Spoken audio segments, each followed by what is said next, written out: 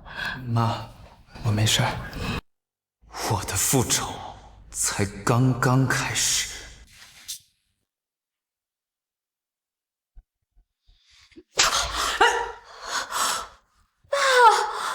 你干什么呀？我真的什么都不知情。你当老子是傻子呀？我这张老脸都被这个不识检点的东西给丢光了。哎呀，老顾啊，事情都发生了，你再打孩子有什么用啊？都是你教的好。姓顾的，你这话什么意思啊？爸妈，你们别吵了，都是陈宇明那个二傻子害的。爸，你把陈宇明开除算了。你给我闭嘴！你还有脸说呀？明天一早，我带你去见陈宇明，就让他说你们两个是两情相悦，这事儿是他做的。完了以后，马上安排你们两个结婚。爸，我看见他就烦，我喜欢亚斌。你别再给我提那个流氓混子啊！他在出事了以后，第一时间扔下你就跑了。从今天开始，不许你再去见他。你拿那么大个锤子进来，他看见肯定害怕呀。爸，我就是不要嫁给陈宇明。哎呀，老顾啊，你说你再生气，你也不能这么做啊！你把妍妍嫁给了那个穷光蛋，不是把她一辈子都毁了吗？你们都懂个屁呀！这件事如果处理不好，老子厂长这位子都保不住。先哄着他，跟妍妍签下婚约。等这件事压下去以后，我会慢慢的整死他。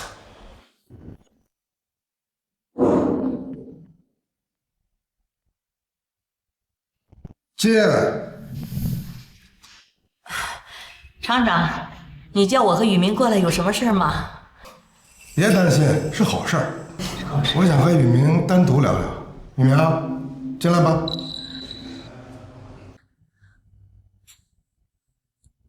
把门带上。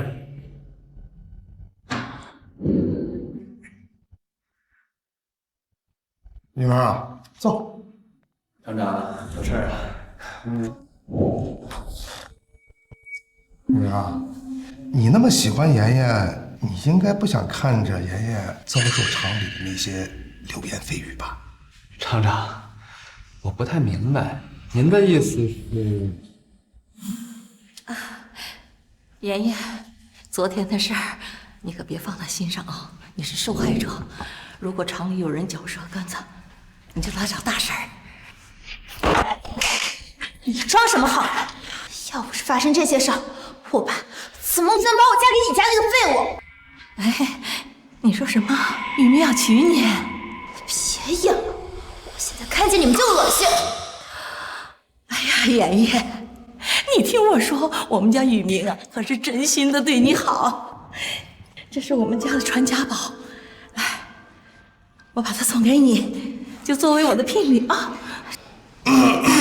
这个，我想呢，让你在厂里发布一个声明，就是说你和妍妍是两厢情愿，昨天发生的事儿呢，是你们两个自愿的，然后我马上安排你们两个结婚，还提拔你做车间主任，怎么样？妈，破烂玩意儿，老东西你别碰我！妈，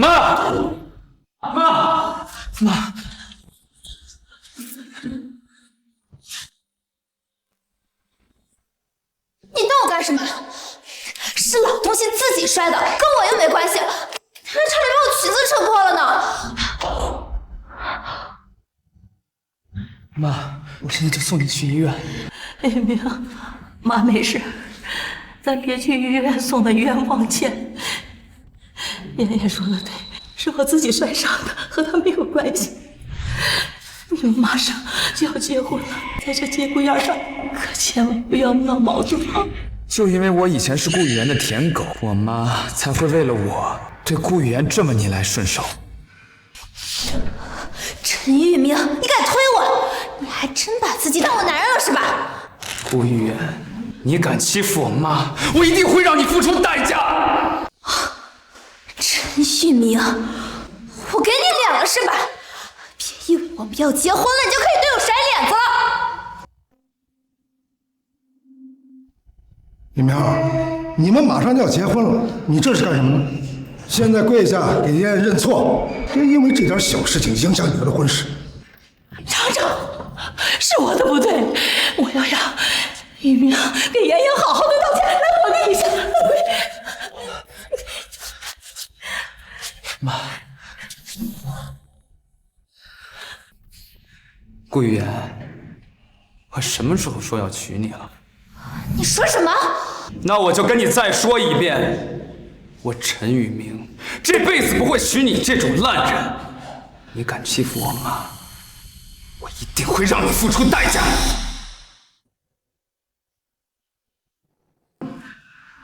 陈宇明，你现在马上跪下给妍妍道歉，我还可以让你们继续结婚，这件事情我就当没有发生。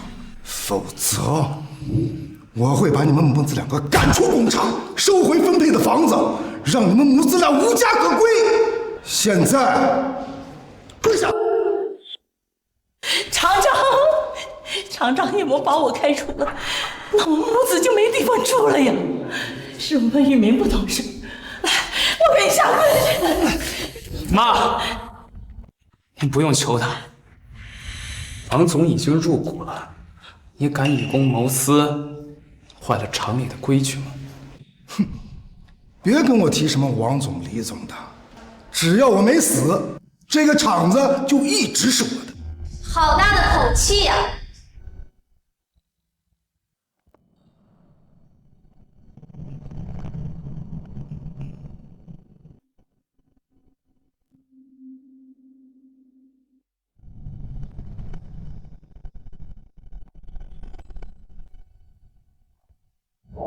是他。爸爸说的人才竟然是学长。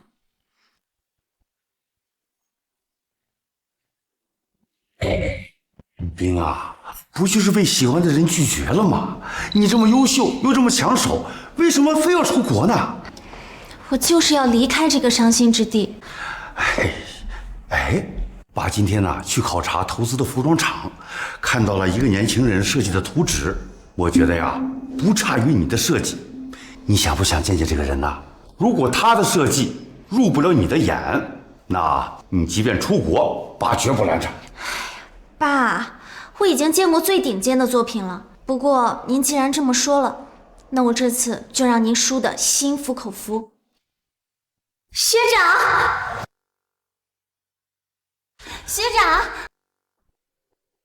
学长，没想到能在这里看到你。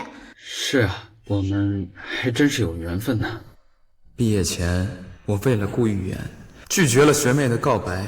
前世，他在国外成就了一番事业，来寻找了我很多次。可是彼时，我已经成了人人喊打的流氓罪，没脸见他。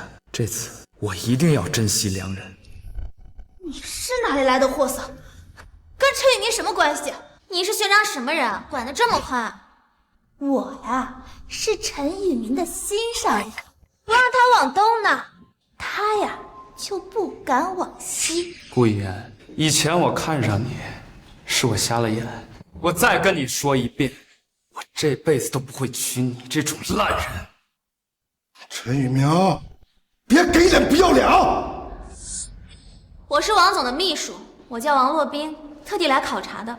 刚刚听到你说要开除这对母子，我要问问王总啊，到底是哪一条规定可以允许厂长无缘无故开除员工的？学长，你放心，我绝对不会让他们开除你和阿姨的。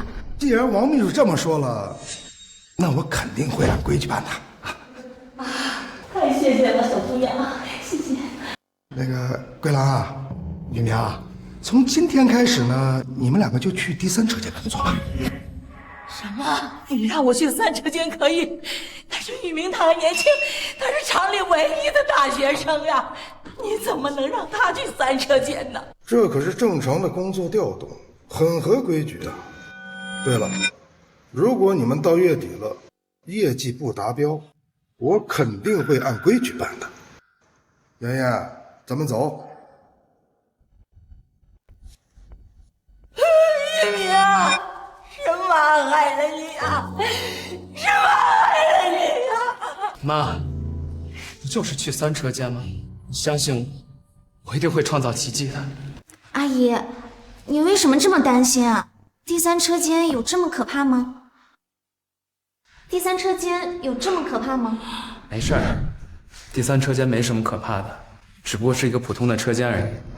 待会儿我带你去收拾一下行李，去第3车间看看。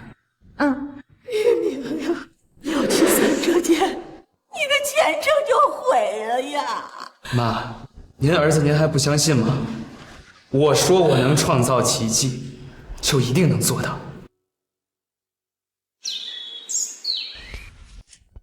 爸，那个陈宇明给脸不要脸，你就让我和亚斌在一起吧，他比明书呆子强100倍。团长，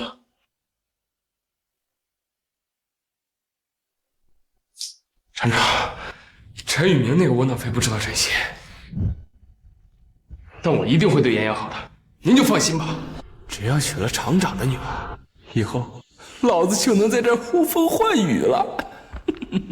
你给我闭嘴！你们2个在播音室那个事儿还没翻篇呢。我顾金山的女儿不可能嫁给一个混子。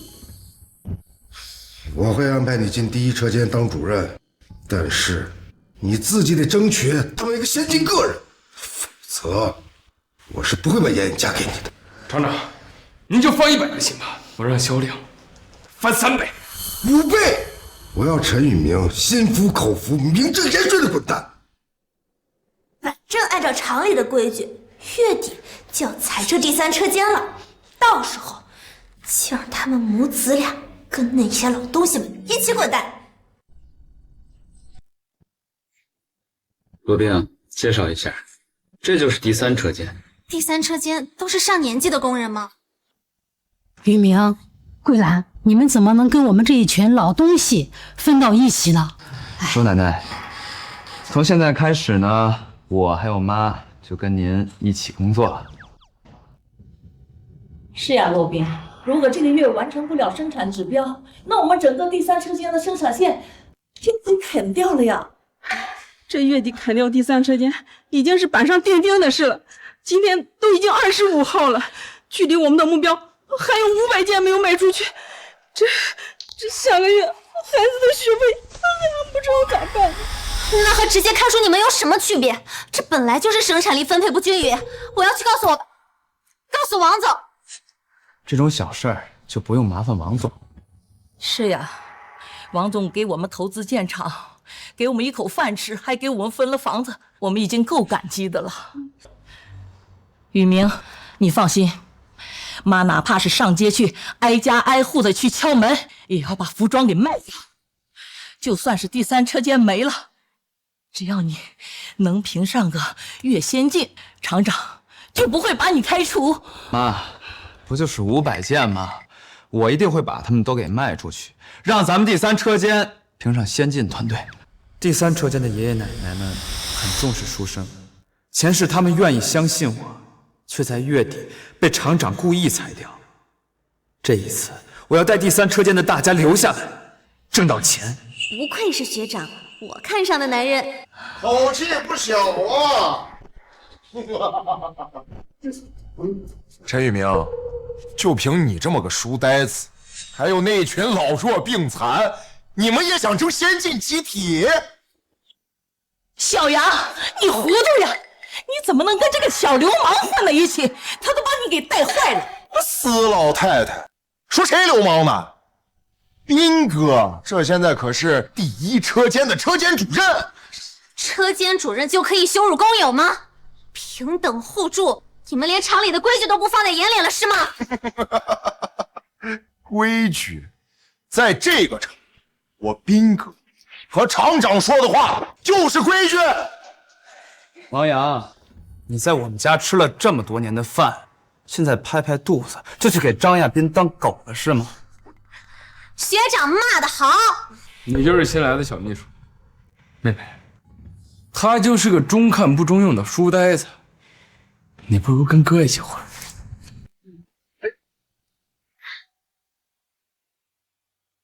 张亚斌，你跟顾玉元现在是什么关系我不管，但你敢碰他一根头发，我让你吃不了兜着走。陈一鸣，你现在都泥菩萨过江，自身难保了，你还有心思在这泡妞呢？我今天来，就是来告诉你，第三车间这个月底的销售额是5000件。5000件，上个月第一车间连3000件都没有卖到。这是顾厂长专门给第三车间定的销量吗？我要问问王总，他知不知道工厂里这些规定？哼，你个小秘书，少拿根鸡毛当令箭了。只要销量高，那个老华侨高兴都来不及呢。别说我们第一车间欺负你，这个月我们第一车间会卖出去8000件，到时候你们这群老废物都给我彻底滚出工厂！区区8000件，就想赶走我们？陈宇明，你知道8000件是什么概念吗？整个第三车间1年都做不了8000件。我要是没记错的话，你们第一车间这个月卖出去还不到100件吧？小秘书，就他这种废物，留在工厂干什么？用我们第一车间的钱给这群老废物养老吗？啊！你这说的什么话？这些叔叔婶婶都是这个厂的老员工了，没有他们就没有工厂的今天。怎么，你现在还要逼着他们提前退休是吗？人家国外的专家都说了，优胜劣汰，知道什么意思吧？大学生，岂有此理！好啊，既然你们提出了优胜劣汰，那我们就拿这个做赌注，赌一把怎么样？好啊，你想怎么赌？就赌我们第三车间的销量远超你们第一车间。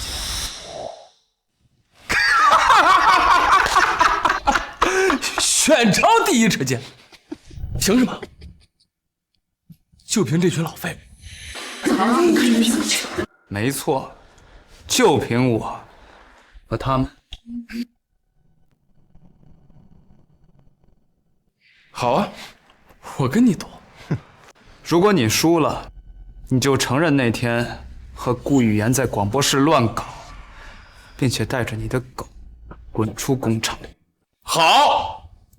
但如果你输了，带着流氓的牌子去游街，我倒要看看你是怎么自己把自己玩死。你是怎么自己把自己玩死？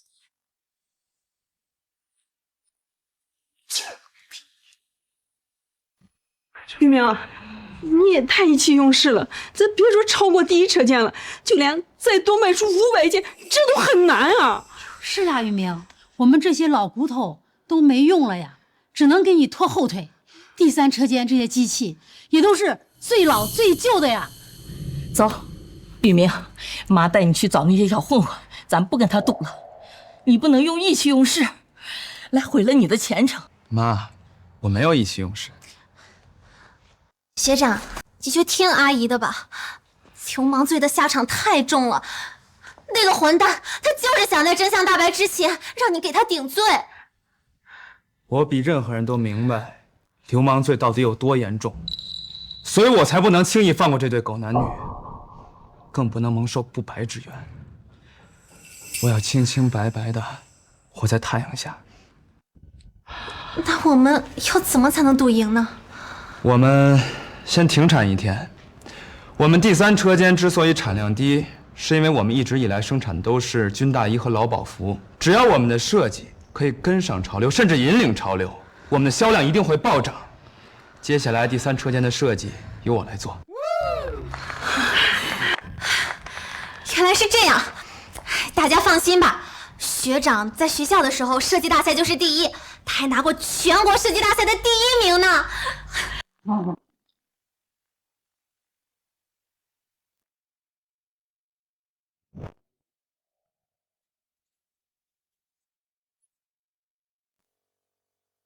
现在服装的款式还没有彻底开放，街上的衣服大部分还是迪卡衣，但我没记错的话，接下来的流行的会是复古摩登。洛宾啊，如果最后宇明输给了张亚斌，迫不得已背上了流氓的罪行，但你一定要相信宇明，他绝不是那种孩子。阿姨，您放心吧，我绝对相信学长的人品，同时你也一定要相信学长的能力，他既然说了，就一定会做到，保住大家的生计。胡大为，东西别过！宇明的心能从预言身上收回来，也是一件好事。妈，小兵，我完成了。太好了，有了这张图纸，我们这次一定能赢。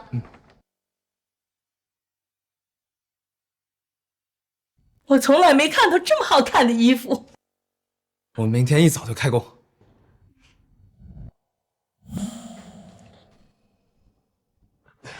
厂长，这次咱们不光能把陈宇明母子俩赶出工厂，而且能让他们心甘情愿的背回国。到时候，妍妍就是无辜的受害者了。爸，亚斌这次做得好吧？我就说我没看错人。好，这一次你就把这个小子给我狠狠的踩到泥里，要让这个小子知道跟我作对是什么下场。哦，对了，你可别忘了啊，你们第一车间这一次必须要卖出去8000件衣服。厂长，这事包我身上了。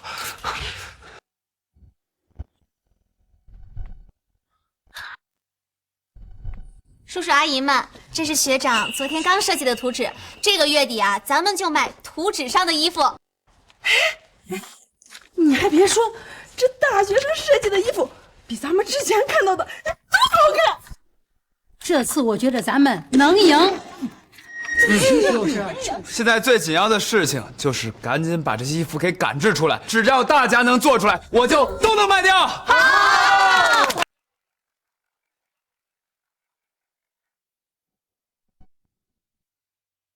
斌哥，真他妈会干啥？有屁快放！斌哥，我刚才啊从第3车间路过，发现陈宇明那小子居然带着那群老骨头们开工了。让他卖，反正最后啊，肯定一件也卖不出去。而我们亚斌呢，会评上先进个人。妍妍，我觉得王阳说的对，到时候那废物一件都卖不出去，浪费的是咱们厂的资源呢。这还不简单？就第3工厂那些破机器，一杯水下去就能瘫痪1个月。哦，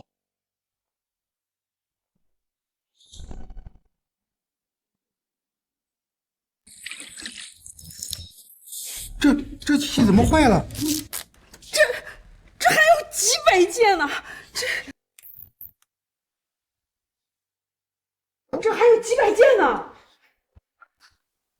我操！王阳，你这个混蛋！陈宇明，你有病啊！宇明，怎么了？这个混蛋给机器浇水！不是我干的啊，是顾玉言让我干的。顾玉言为了破坏第3车间的进度，指使王阳破坏机器，完全不把工人的生计放在眼里。我前世真是瞎了眼，会为他这样的人搭上人生。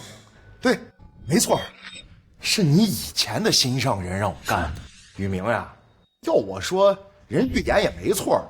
那毕竟你们这个车间如果生产出了一堆卖不出去的破衣服，到时候收拾烂摊子的人那可是厂长。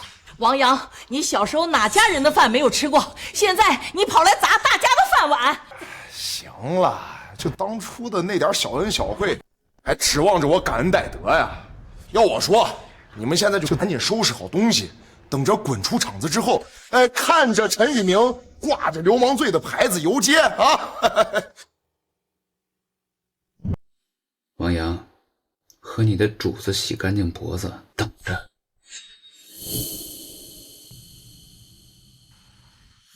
哎，你们看那儿，哎，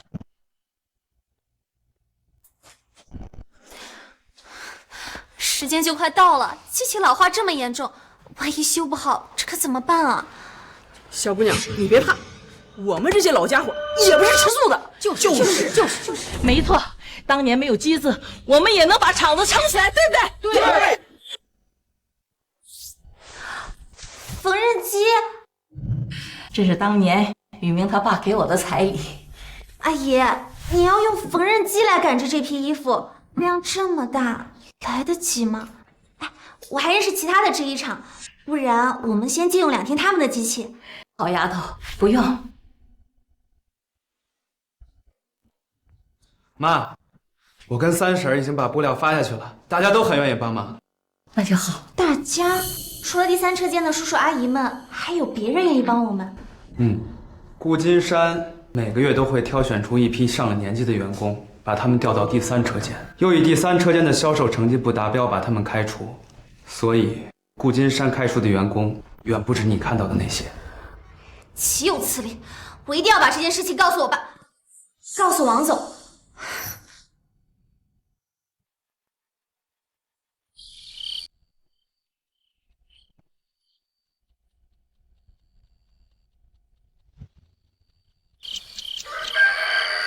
第3车间今天什么情况？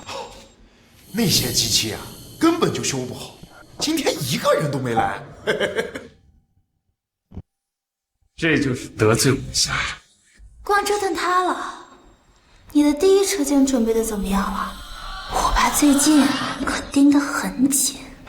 第1车间已经生产了8000件衣服了，都是当下最流行的喇叭裤。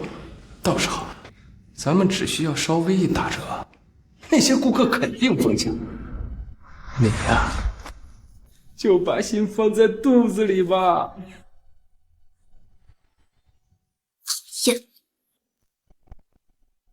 衣服都在这里了，宇明啊，这都是大家伙连夜赶出来的。大家放心，我们一定会保住第3车间的。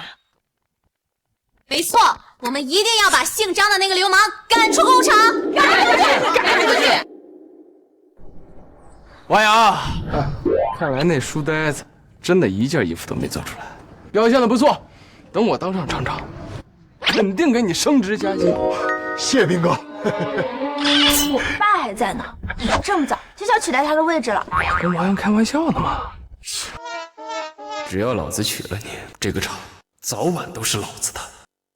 爷爷，你就看着吧，我怎么让那个书呆子挂着流氓罪的牌子游街示众。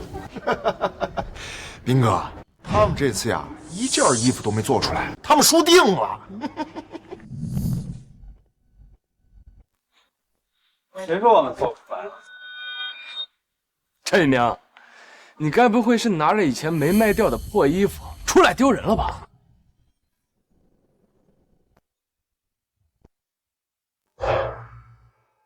你们的机器不是都坏了吗？说，这些衣服哪儿来的？不对，就算他们的机器是好的，那些老东西们也不可能做出这些款式来。这就是我们第3车间的成果。就算你们把机器搞坏了，我们第3车间的叔叔阿姨们也能一针一线的做出来。兵哥，这怎么办呀？这些衣服的款式我都没见过。没关系，就算他们有衣服，卖不出去，照样砸手里，他们照样是滚蛋，依旧要游街示众。哼，就是。哼。兵哥，这个牛仔裤给我来10条。来了。哦，别，这不是你的朋友吗？还是你有办法的？我早就想好怎么办了。给我来20条喇叭裤。好嘞，来。好，你们找朋友买，这是作弊。骆兵，别着急，羊毛出在羊身上，他朋友兜里能有几个钱啊？只要咱们的衣服品质过硬，就一定能卖得出去的。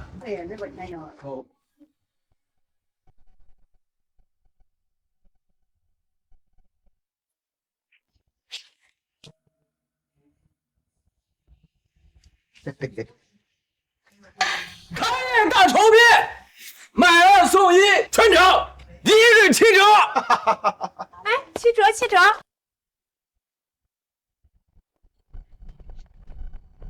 您看看这个裤子怎么样？哎呀，这么便宜，给我来2条。哎，好嘞。也给我来2条喇叭裤。行。给我来4条。哎呀，没问题。哎呀。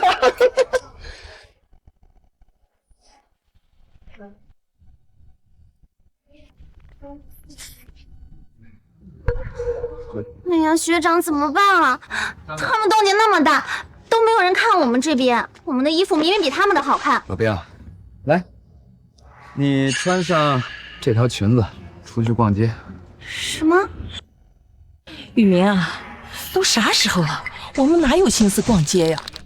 就是啊，学长，我们要是输了，也就要替这个混蛋顶罪游街了。就听我的，你和妈穿着衣服出去逛街，我们的衣服一定能卖得出去的。这好，学长，我相信你。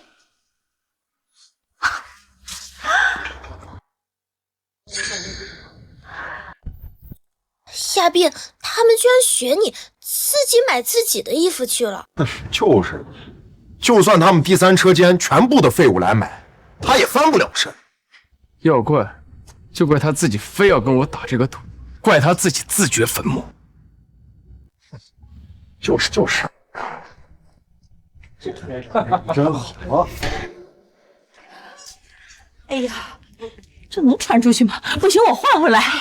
阿姨，这是学长设计的衣服，您穿着很漂亮呢。妈，您穿的特好看。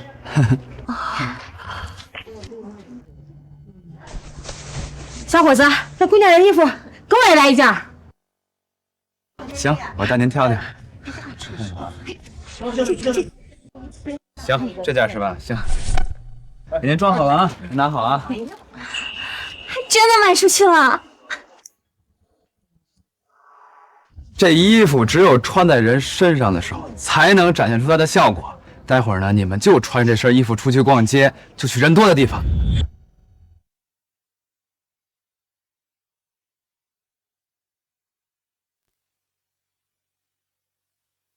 小姑娘，这衣服真漂亮，在哪儿买的？就在前面的摊位，摊主是个小帅哥。我们一起去看看吧。我也去看看。走。不去了。大姐，你看看我们这喇叭裤，买2送1，而且一律7折。哎呀，你这裤子都烂大街了，还是人家小伙子衣服，更是。大姐，您今天想买点什么？衣服不错呀。行，这件是吧？行，好嘞。不错，这衣服。拿好啊，您。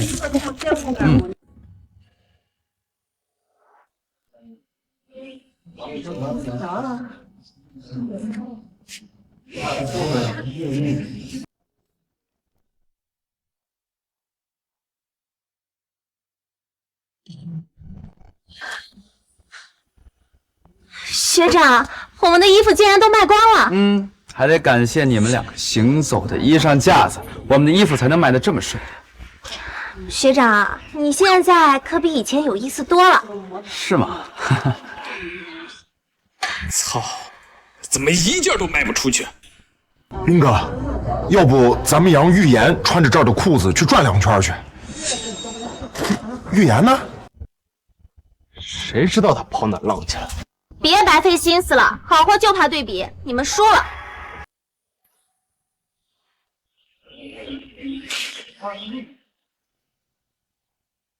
顾玉妍，你这衣服看着有点眼熟啊。你怎么回事？你怎么穿那书呆子家的衣服？我穿什么衣服用得着你管吗？张亚斌，你还没当上车间主任呢。林哥，你之前说只要我们买你的喇叭裤，就给我们双倍的钱，还算数吗？我警告你啊，立刻从我眼前消失，否则1分钱都别想要，滚！你张亚斌，下个月初就要开总结大会了，别忘了你们的赌注。队长，别喝茶。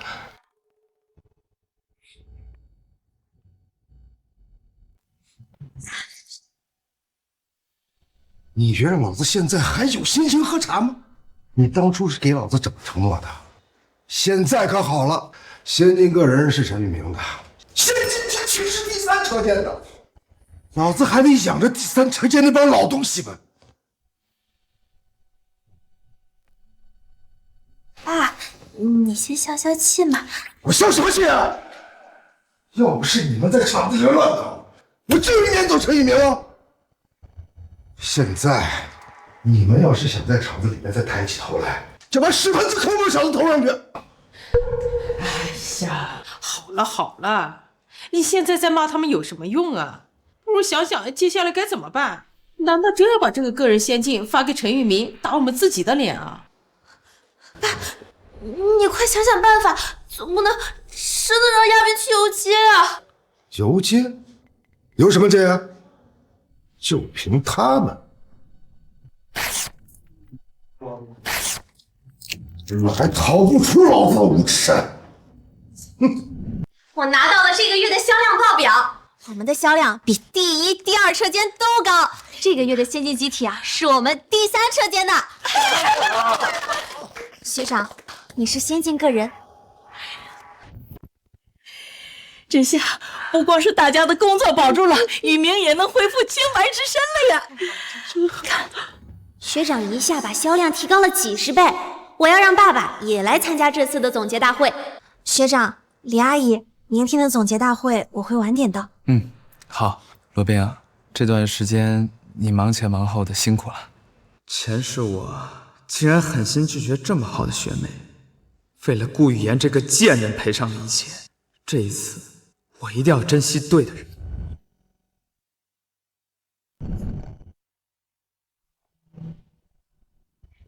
你他妈还真敢来呀！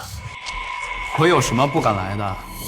我倒是很期待看着你们这对狗男女游街示众。你说什么？雨言，就算你看不上雨明，但你也不能和这个小流氓搅和在一起啊！土老帽，你们母子俩还真是不死心呀！切，你家不就是想爆我家的大款吗？还说的这么理直气壮。雨言，我们雨明可是这个月的先进个人呀。我们家虽穷，但你也不能这么瞧不起雨明。顾雨言，你想吃屎，我不拦着你。不过，我们两个人现在已经没有任何关系了。你说什么？大家都静一静。我给大家说一下咱们厂上个月的生产成绩。上个月咱们厂的生产成绩啊，那是突飞猛进呀！据大家的反映啊，这些啊都离不开一个年轻人的努力。所以组织上决定，把这个年轻同志啊评选为上一个月的优秀个人。这个先进个人就是一车间的车间主任张亚斌。怎么会是这样？雨明才应该是这个月的先进个人啊！妈，没关系，我早就料到了，只要我们是最佳集体就行。一车间的销售额排第1，被评为先进集体。3车间屡次不达标，全员开除。怎么这样？为什么？我们3车间才是这个月的先进集体，对不对？厂长，你不把先进个人评给雨明也就罢了，我们第3车间这个月的销售质量明明排在第，为啥要开除我们？什么？你们就第1啊？你们是倒数第1，你们全部被开除了。怎么这样？我们应该是先进集体。二婶儿，你怕是还没睡醒呢吧？这第3车间一直是咱们厂最拖后腿的生产线，就你们这帮老骨头，在梦里头拿的第1吧？那先进个人应该是雨明的。周奶奶，这第三车间的机器都坏了，那就说明他陈宇明来到第三车间之后，个人的生产量为0，是咱们整个厂的倒数第一。况且，厂里还没有追究你们弄坏机器那事儿呢。倒数第一，还想跟我们亚兵争先进个人，我就没见过你们这么不要脸的人。这么明晃晃的事实你们都能篡改，你们还真是厚颜无耻啊！厚颜无耻，陈宇明，你别忘了咱们2个的赌约。如果你输了，你就要承认你对妍妍做的那些好事儿。什么好事？难不成上次播音室那事真是宇明干的？我怎么说好端端的？厂长把宇明跟桂兰都调到了第三车间，原来是因为这个，不是宇明做的，不是的。陈宇明，你这个月的成绩是0，而且还妄想侵犯预言，哼，你就是一个不折不扣的混子嘛！这种人就应该拉去游街。短短几天，竟然让一直亏空的工厂开始盈利了，这个年轻人不一般呐。没错，爸，您的眼光太好了。怎么样，我没说错吧？等你见了他呀，心病都好了。爸，其实这个陈宇明就是之前一直拒绝我的学长。什么？竟然有这么巧合的事情啊！我看你们俩呀，天生缘分。小李啊，快点开，我要马上见到这个年轻人。不是的，不是的，是你们骗了宇明，让他打赌犯错误。宇明不会做这样的事情。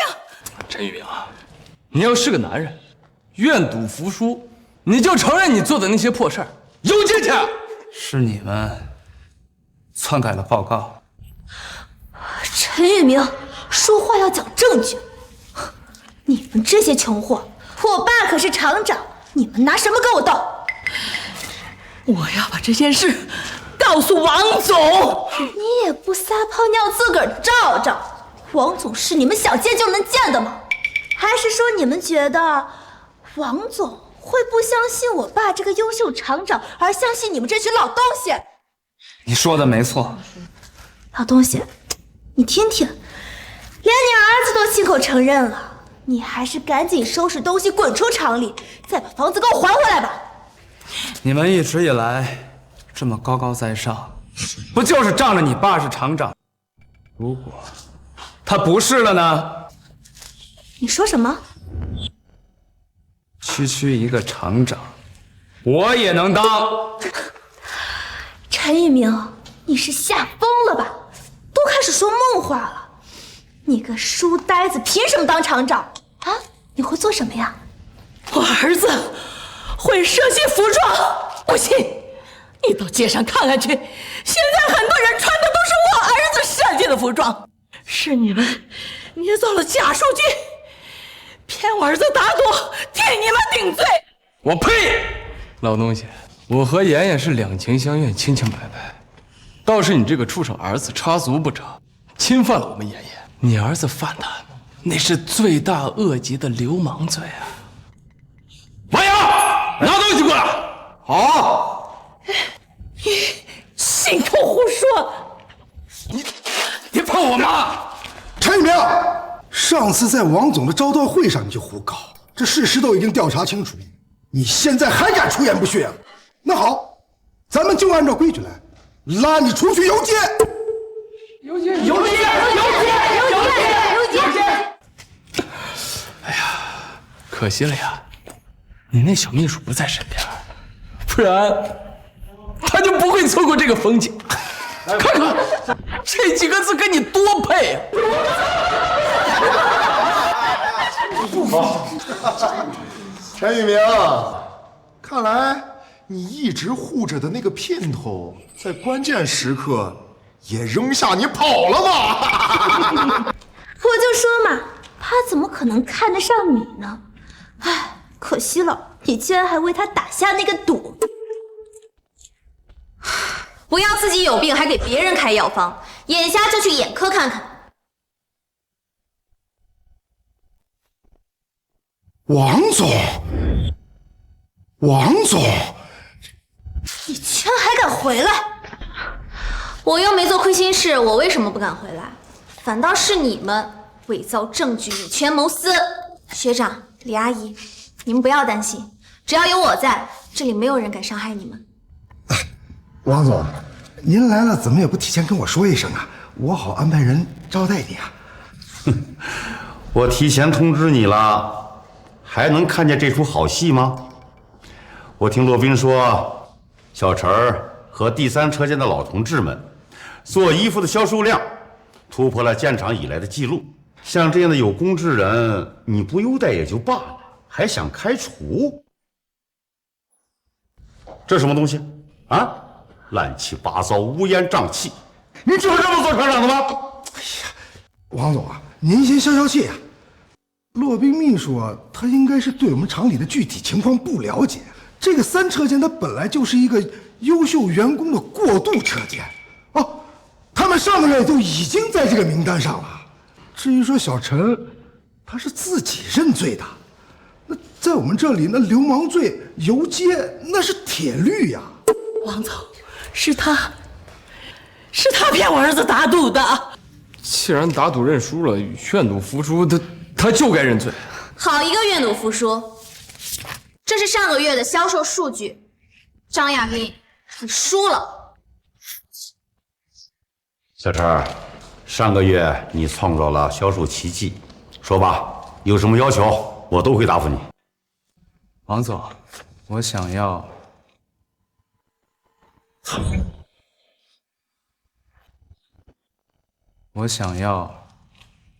他。哼，我就说这个书呆子怎么可能放着我这个厂长的女儿不要，跑去舔一个小秘书？顾玉言，现在你只要当着大家的面坦白，当初在广播室你在和谁乱搞，我就可以放你一马，从此我们两个人大路朝天，各走一边。你说什么？什么胡搞啊！你别诱导着妍妍在这胡说啊！爷爷，你倒是说句话呀！你快告诉大家，在广播室那个人绝对不是我，是不是啊？亚斌没有威胁我，亚斌只是保护我，我是受害者。好，既然已经选择了，王总，我要和顾金山竞争厂长。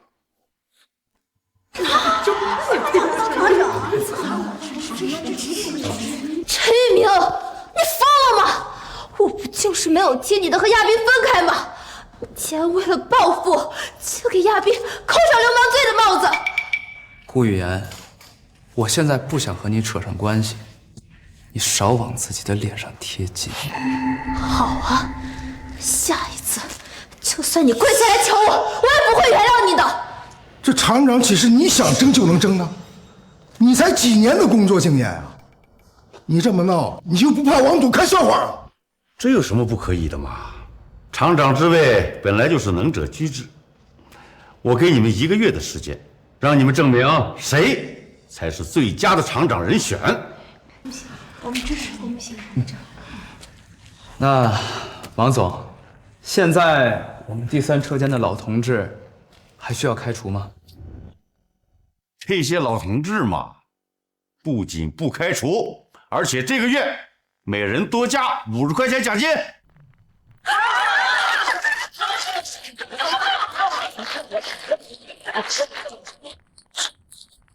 哼！哇，怎么办啊？王总，该不会真的让城里面那个书呆子当厂长吧？妍妍，你就喜欢瞎操心。可陈雨明就是一个刚毕业的大学生，他能干什么呀？王总就是被第三车间这个月的销量给迷惑了而已。说的对，亚斌，关键时候还是你冷静。你个混账东西！爸，你干什么呀？亚斌又没说错什么，你打他干嘛呀？你到现在还护着他，老子把第一车间交给了他，可这个混蛋今天让老子丢了那么大个脸。那厂长是说换就能换的呀？老子在意的是这张脸。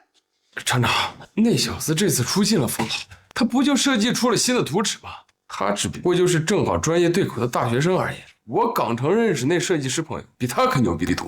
你认识这么厉害的设计师，你怎么不早点说呀？你快叫他赶快设计图纸，无论如何不能让老顾的厂长位置丢了。但他设计图纸一般得卖10万，但是我出面的话5万就能搞定。5万，那可是全场半年的收益，一下就便宜了5万。亚斌，还是你有办法。哎呀，爸，不就是5万块吗？只要你还是厂长，什么时候都可以把钱赚回来的。好，老子就再信你一次。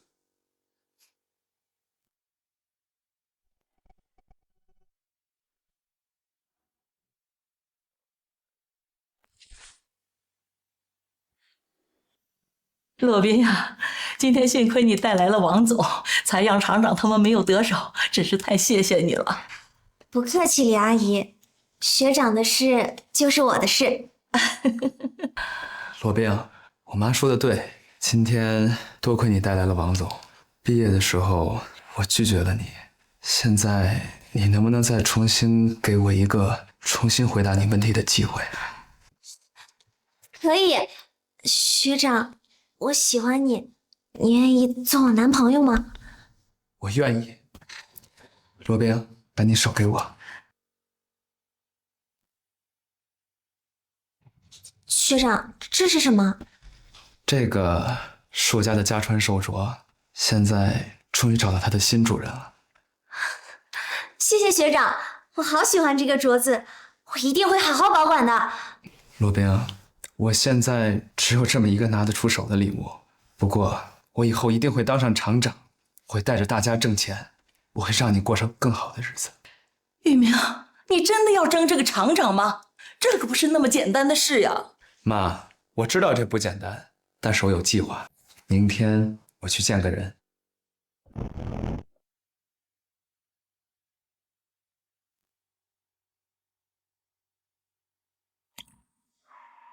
那不是张亚斌吗？他身边的女孩好像不是厂长的女儿。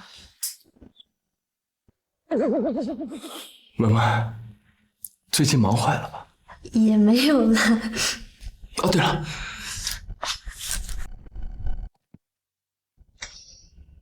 这是电视里最流行的钻石项链，明星同款，一条好几千呢。不就是条破项链吗？看把你激动的，就这破项链，哥要多少就给你买多少。你真有钱呀，斌哥！哥给你戴上。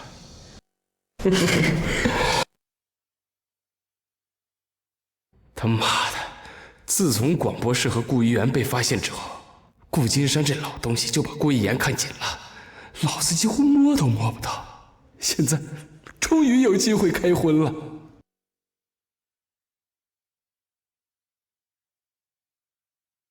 文文，今天晚上有时间吗？这不太好吧？我们还没结婚呢。你就是太封建了。走，哥给你去讲一讲国外男女之间是怎么处理关系的啊！听话。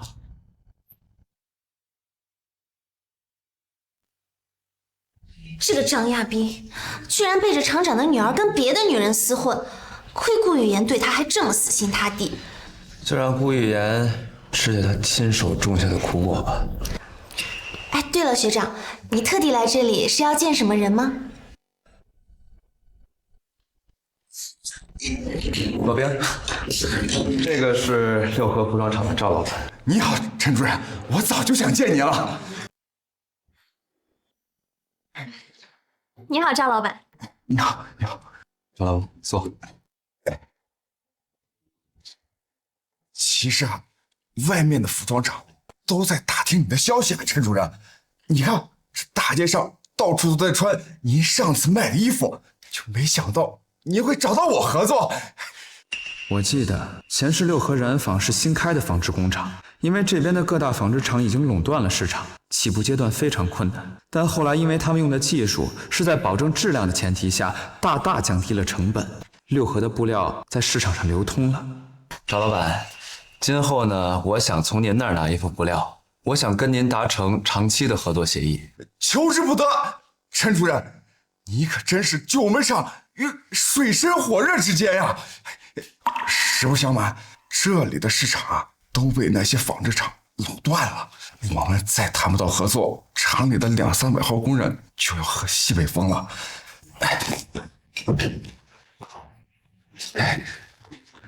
你看，这是我们厂的布料，价格比市场上低3成。这布料跟市面上的几乎一模一样，竟然便宜了这么多。对啊，但是谈不到生意，我们的布料就没办法入市场，这名声就打不出去了。赵老板，如果您相信我，您就把布料交给我，我保证让咱们的衣服传遍大街小巷。我当然相信你啊，陈主任。这样，我决定再给你们便宜1成。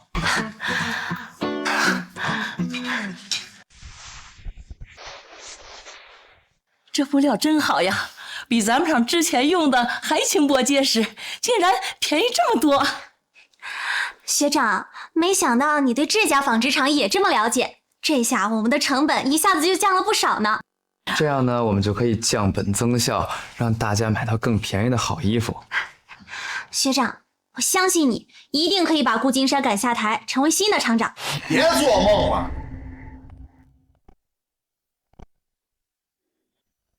陈宇明，王总不过是不忍心打击你这个刚毕业的大学生，就随口应付了你2句。你不会把这些话都当真了吧？你怎么就笃定王总是开玩笑的？要我说，这家工厂近2年的销量一直在下降，都是学长把销量提上来的，所以王总要换厂长的决定是认真的。你算什么东西？也敢说我爸？你碰他一下试试。去。玉明，玉言是个姑娘家，你怎么对她下这么重的手？他的脏手拿开，老东西！别以为这样我就能高看你家一眼。顾玉言，李阿姨她只是善良帮助你，你懂不懂感恩啊？连这点做人的礼貌都不知道吗？你手腕上的是什么？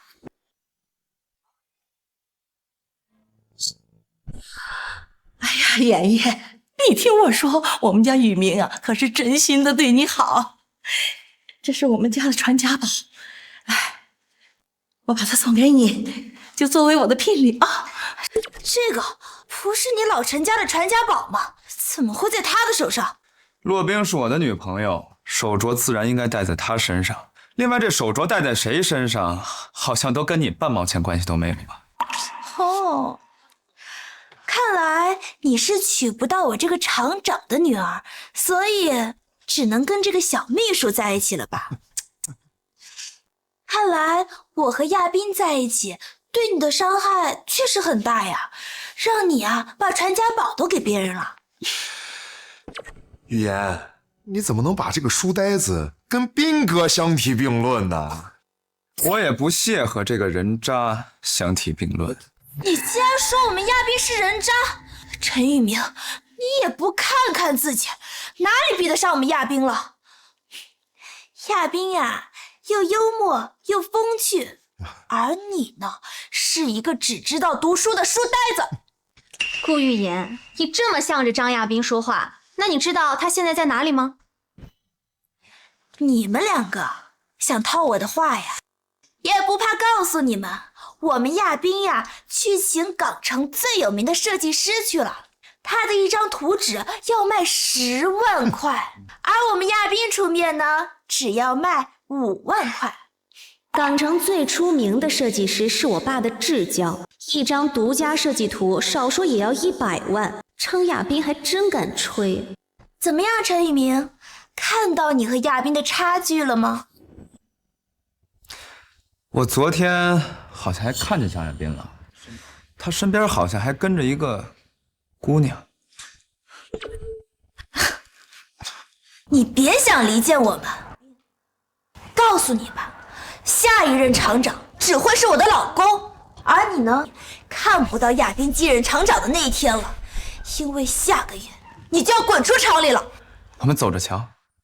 哼。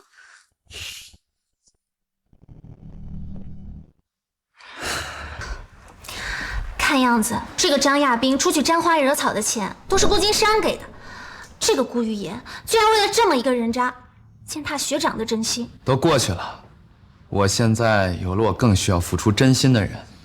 既然六合纺织厂的布料没有问题，那我们就赶快拟合同吧。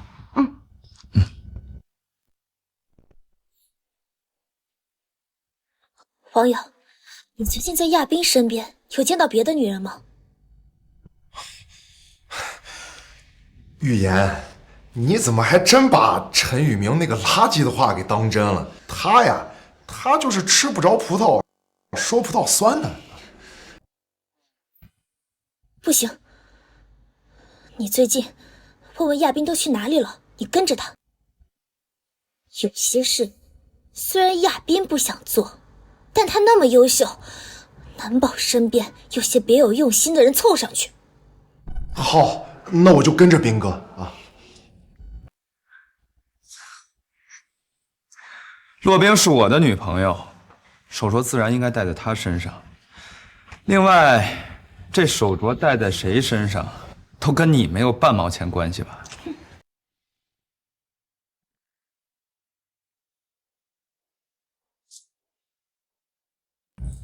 厂长，这是我们第3车间的计划和需要采购的材料，请您签字。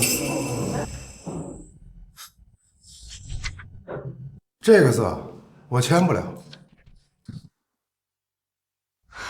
合同上的所有条例都是符合规定的，你为什么签不了？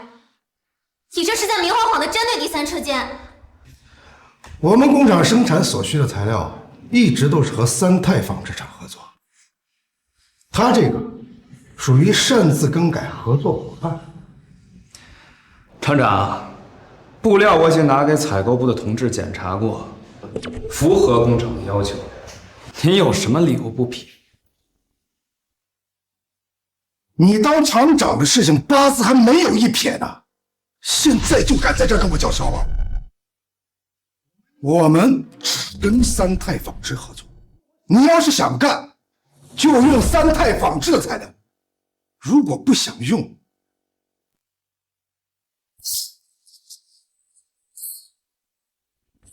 我自己滚！我看现在这个顾厂长为了阻止学长做成绩，已经开始明晃晃的针对了。三泰纺织是厂长的小舅子，即使他不和宇明作对，但是他也不会和其他的纺织厂合作的。学长，就让我来出这笔布料的钱吧。洛宾，你别冲动，就算这个赵老板的布料确实便宜，但咱买那么多也是需要一大笔支出啊。再说了，但也不知道王总要我们宇明竞争厂长，也不知道是不是一句玩笑话。阿姨，您相信我，王总绝对不是玩笑话，我相信学长一定能成功的，而且我也是有一些家底的。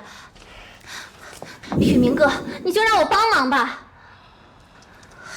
好，宇明，你还真答应让洛宾出钱了呀？哎呀，洛宾呀，这笔钱要出也得我们家出呀，我们怎么能让女孩子家出钱呢？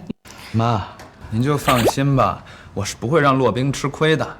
这笔钱呢，就当是我拉的投资。等这批衣服卖出去，他拿相应的分红，我一定让你的本金翻倍。我跟你说，亚斌对我可好了。老公，这都什么时候了，还有谁心在这嗑瓜子儿？成事不足败事有余。老公，你干什么呀？嗑瓜子也碍着你事儿了。你不会真听信了那小子的话了吧？爸，你就是太焦虑了。现在亚斌呢，已经去找港城最有名的设计师设计图纸了，你就不用担心了。等我们卖出时下最畅销的衣服，黄总一定会把陈一鸣赶出工厂的。对呀，陈宇明不知道在那儿又找了一个新的纺织厂，那质量和市面上的一模一样，而且价格足足比市面上低了40%。什么？老公啊，咱们厂可一直都是在小泰那里订货的呀。这要是换了合作商，小泰的厂子可要倒闭一大半呢。我知道，我没给陈玉明批钱，但是你得给你那个弟弟说一声，他这2个月涨了多少，比市面上的价高了那么多。哎呀，消消气，消消气。那小泰他的布料质量不也没什么问题吗？厂长，爷爷，图纸回来了。亚斌，你回来了。哎，老婆快看看。亚斌，你最近没有瞒着我去见别的女人吧？顾玉言这么问我，他该不会找人跟踪我吧？你怎么不说话呀？你小子要是敢在外面沾花惹草，老子打断你的腿！贤言，你又听谁在外面胡说八道？我这2天一直跟朋友在忙图纸的事儿呢。亚斌，我就知道你不会辜负我的。这个就是你找设计师设计的图纸，你确定这个款式的衣服好卖？当然了，我朋友都说了，就这3个月，就这样式的衣服肯定会流行起来的。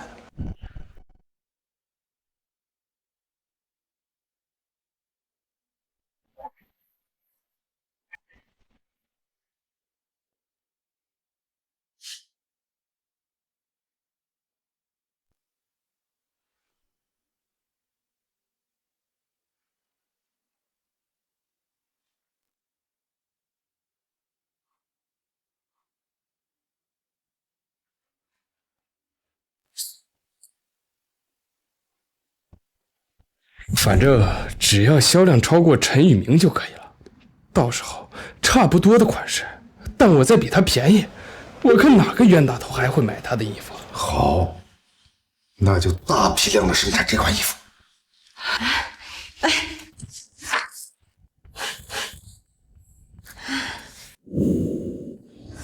你看看，这好看啊！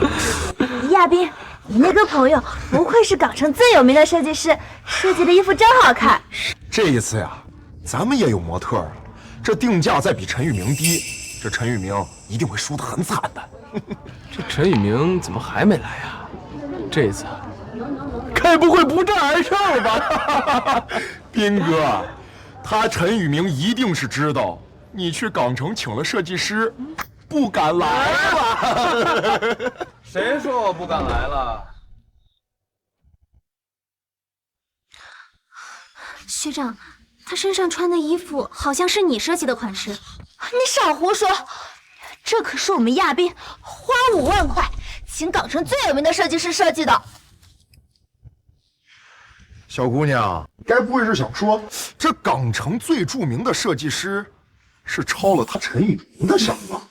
而且就算是抄，那也是他陈宇明抄了我们买来的图纸。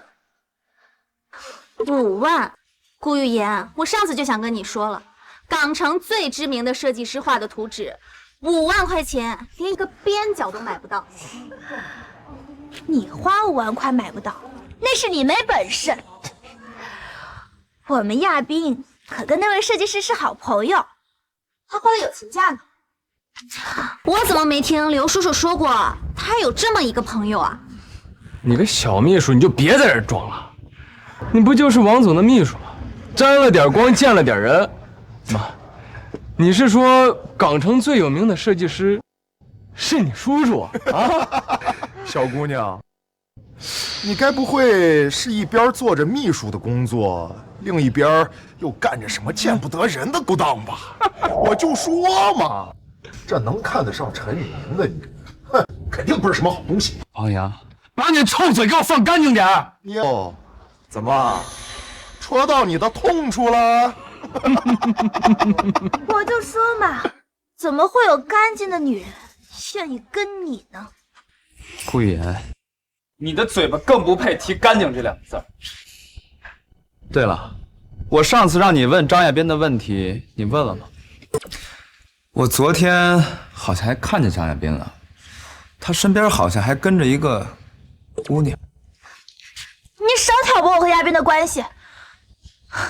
你这次空着手来，该不会已经预料到毕叔的结局了吧？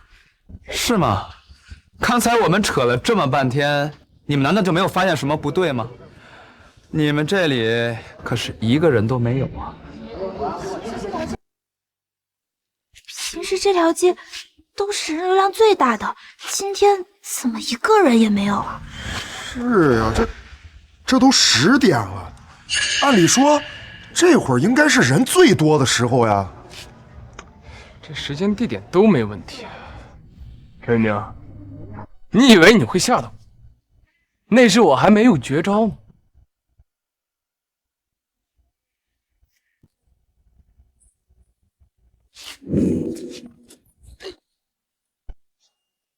走过路过不要错过了啊！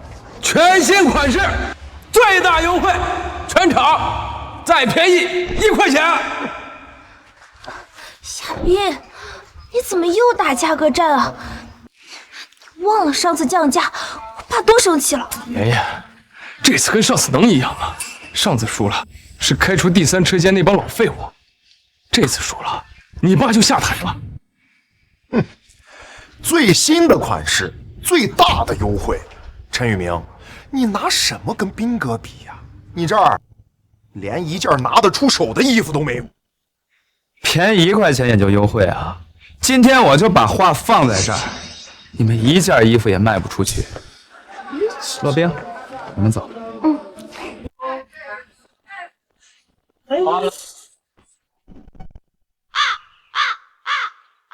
过了3个小时了，还是没人来啊！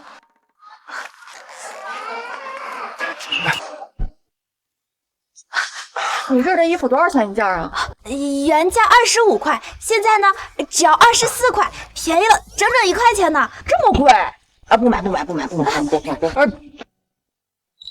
这不对劲儿啊！黄英，你去打探打探，看看到底发生了什么。行。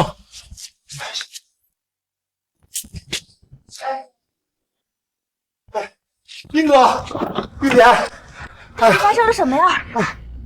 你们快回工厂看看吧。陈宇明他，你怎么跟见了鬼一样，一点出息都没有？陈宇明怎么了？哎呀，你们2个回工厂看看就知道了。快！陈主任，合作愉快。以后你设计的新衣服，请第一时间联系我。一定，放心。刘老，这个不是街头女装店的刘老板吗？他怎么在这里啊？刘老板，你怎么？哦，是妍妍啊，替我跟老公问好，我有事就先走了。陈主任，周老板，哎呀，陈主任，听说你最近设计了新款的衣服，给我每样来10件，没问题，保质保量啊！周老板，你怎么也来了？周老板，咱这边签单子。好嘞，哎，等一下，周老板，你怎么在陈宇明这进货呀？哦，嗨，人家陈主任现在每件衣服进货价比原来便宜了8块钱，我就是卖20我都是赚的，我肯定找陈主任进货了。哦，对了，你回去跟老顾说啊，有时间咱再聚，别耽误我时间。来，走了啊！小伙子，行，慢走，周老板，慢走。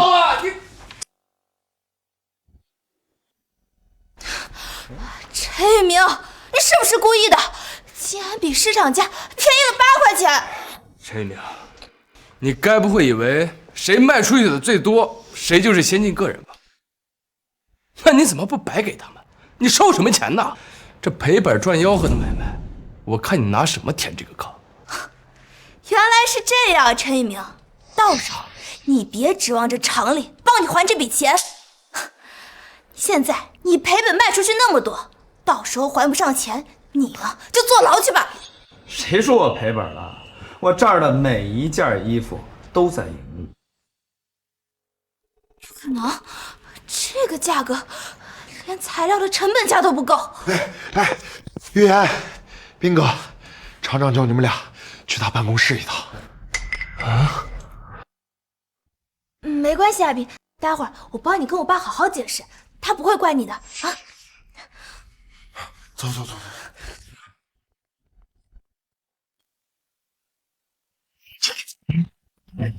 谢今天咱赚多少钱？你们告诉我，这到底怎么回事？爸，你听我解释，都怪陈宇明那个书呆子，竟然赔本赚吆喝。他每件衣服都便宜了8块钱，他虽然是把衣服都卖出去了，但是都赔本了。到时候王总一定会大发雷霆的。谁告诉你他是赔本卖的呀？他每件衣服赚了1块2，这小子这回赚翻了，你知道吗？什么？这么便宜了，怎么可能还有的赚？这个价格，舅舅的布料都买不到啊！你舅舅也不是个什么好东西啊，他每次都给我狮子大开口，别以为我不知道他赚了多少。可是，您上次不是没给陈宇明批钱进货吗？他哪来的钱进的新布料呢？这小子不知道在哪儿找了一笔资金，把那些便宜的布料全给买下。现在不是说陈宇明，而是说这个混蛋。厂长，不怪我呀，要怪就怪陈宇明降价降太狠了。这跟降价有什么关系啊？我问你，为什么你买回来的设计图纸啊，跟陈宇明的小子一模一样？如果你真的是在港城买了著名设计师的图纸，就算他降价，你也不至于一件都卖不出去吧？厂长，我真的是找朋友买的图纸。至于为什么跟陈宇明一模一样，我是真不知道他搞了什么鬼啊！爸，我知道了。那个小秘书上次就说他也认识港城最有名的设计师，一定是他让陈宇明看到了那份图纸，是他抄了亚斌的设计。这个蠢女人的脑回路，还真是帮我大忙了。OK，对，厂长，就是这样。爸，你现在着急也没用啊！咱们现在的当务之急是想办法把衣服卖出去啊！把价格往下调，永远都比陈宇明便宜5毛钱。无论如何，这一次一定要赢了陈宇明。哎，宇明，不好了，第一车间也开始调价了，而且比咱们低5毛呢。这顾金山也太不要脸了！刚开始让张亚斌来偷我们的设计图纸，现在又要打这种无耻的价格战。宇明啊，现在可多服装店的老板都去第一车间进货了，这下面咱们可怎么办呀？这厂长已经非常发力了，这一仗你可不能输。二婶、妈、罗冰，你们先别着急，我们卖的便宜啊，那是因为我们成本低，我们薄利多销，我们今天的利润已经很高了。他们强行降价，那只是赔本赚吆喝，早晚还得是搬了石头砸自己的脚。而且呀，我没准备一棒子就把他们给打死。那学长，你还有其他的计划吗？我想打造属于我们自己的品牌，找当下最当红的明星代言，这样我们的服装就可以走出城市，走向全国，最后走向世界。学长，我支持你。还有啊，以后我们的废稿一律处理掉，不能再让张亚斌钻空子了。对，处理，废稿处理掉。学长，其实有件事我一直都没来得及告诉你，有关于我的身份。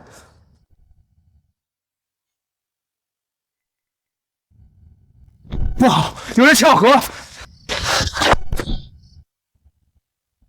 你是上次和张亚斌在一起的那个？你为什么想不开？毁了，全毁了，我这辈子已经完了。是不是张亚斌欺负你了？你们也认识那个畜生？何止是认识，深渊还不浅。那个混蛋！撒开，撒开！我说了，我不会熏的，你听不明白吗？我肚子里的孩子是你的，你骗我上床的时候说过会负责的。这种话你也信？是你自己臭不要脸，自愿跟我上床，以后少他妈联系我！你个混蛋，你就是个人渣！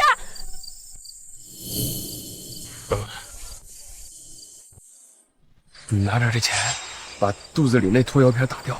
如果别人知道你未婚先孕，那吃苦的人是你啊！我这都是为你好。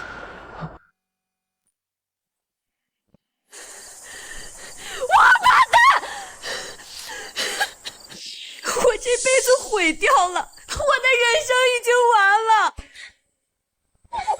救我！你这么做才是毁了你自己和孩子。连你张亚斌那个混蛋，错的人不是你，错的人是他。如果你真的想让张亚斌那个混蛋付出代价的话，下个月初来友和服装厂的食堂。张亚斌这个混蛋，居然骗女孩未婚先孕。可惜啊，玉妍这孩子对他怎么那么死心塌地？我们这些做长辈的呀，是看到他长大的。哎，真不想看他的一生被毁呀。妈，那都是他自己种下的因果，您就别操心了。对呀，阿姨，要不是那顾玉妍有眼无珠，我也不能和学长走在一起。说起来，我还要感谢他不识货呢。哦，是呀，洛宾，雨明啊，和你在一起那实在是太好了呀。对了，雨明，我听说张亚斌把市场上的价格压得特别的低，比刘老板还低。听说刘老板的服装啊，都快卖不出去了呀。我已经跟刘老板说了，不要贸然降价。这一次，他们自有天收。嘿，你们听说了没？张亚斌的市场被人打了。以前你们卖的破衣服，刚拿回家就坏了，什么玩意儿？卖的这个，我靠，怎么破成这样？谁知道是不是你们自己洗坏的？这钱往不退，凭什么退呀？是出来，给我砸！不要，不要，大姐，不要！就剩半个月时间了，张亚斌，如果你还想不出好的办法，就给我滚出工厂！还有，我不会把妍妍交到你手上，还要上报你的流氓罪！亚斌，快想想办法呀！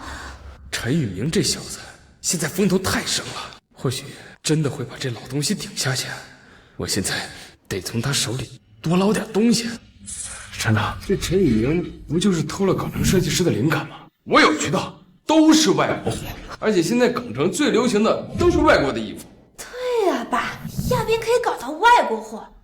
这样的话，陈宇明他再怎么偷港城设计师的灵感都没有用啊。厂长，你再给我10万，我保证让他输得心服口服。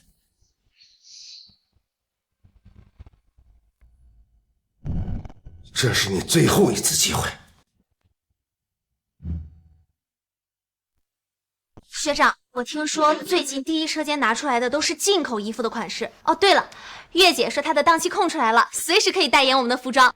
正好，我最新的设计也已经完成了。既然他们崇洋媚外，那我就告诉他们，华流才是最厉害的。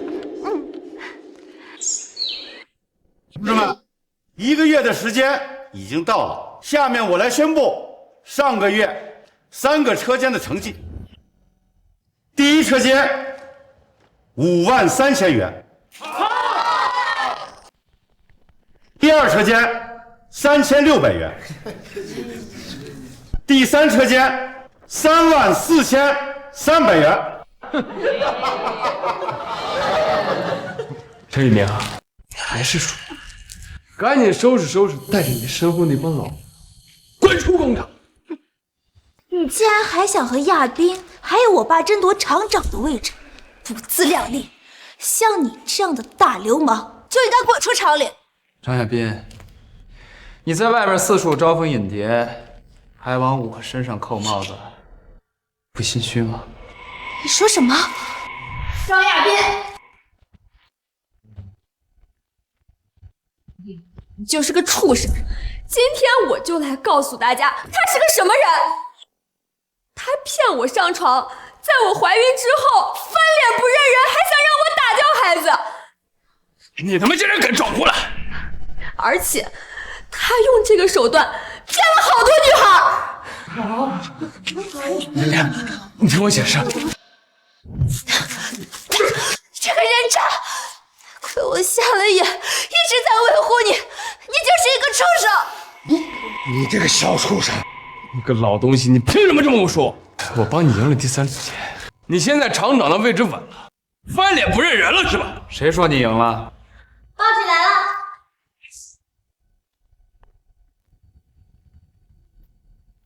月姐代言了我们的衣服，在头版头条，我们的订单现在已经爆了。顾金山，你输了。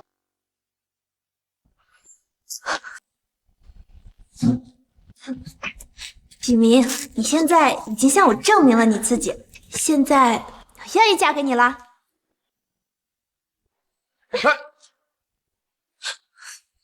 顾玉言，你在开玩笑吗？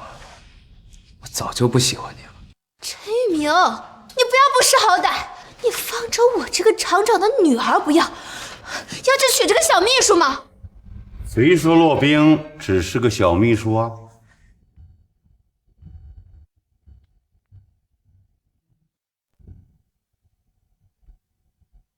她是我的女儿，和你这个前厂长的女儿相比，够不够格啊？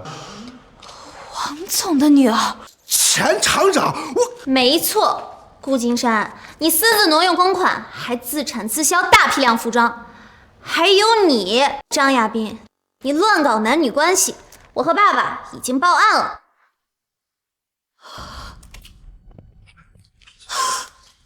我都做了些什么？你们自己种的恶果，你们自己好好尝尝吧。学长，我们的订单已经快把门都挤破了，我们快回车间看看吧。好，我们走。